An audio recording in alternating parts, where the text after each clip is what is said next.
This is my new book, and sometimes even in the middle of writing this book, before it became a book, I wanted to hit myself on the head with so many times of how different things have happened with the Browns over the years. It's called The Browns Blues.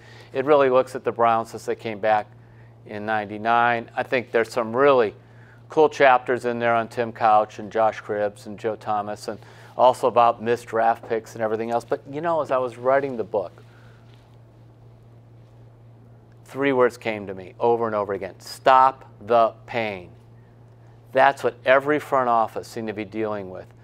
Stop the pain. Or every owner. In other words, you inherited all the problems of the previous regime. For example, John Dorsey was hired by the Browns at the end of the 2017 season. He's only had 1 draft here, but he's inherited all the cynicism, all the pain, all the bad picks, everything else of all the people who have gone before him. It's almost like if you marry into a family with a whole bunch of dysfunction and family mess.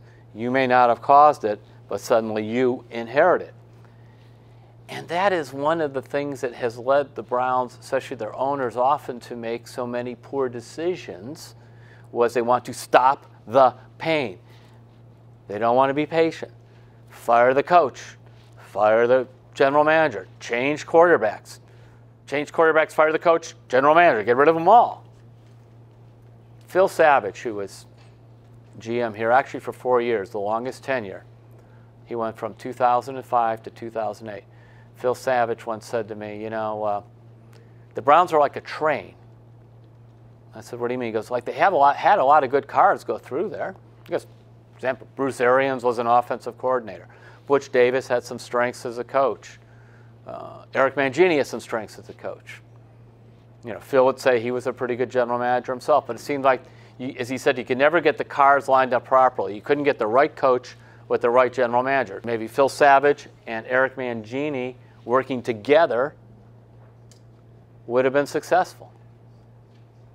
Maybe Mike-Holmgren came in, who said he didn't want to coach, and sometimes said he wanted to coach. If he just would have went ahead and coached and had a real general manager with him, maybe they would have been successful.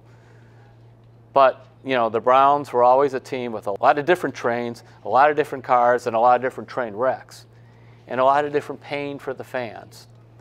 So as I looked at this, and of course we're going through that again, stop the pain, but how do you stop the pain? That's the job facing John Dorsey coming up.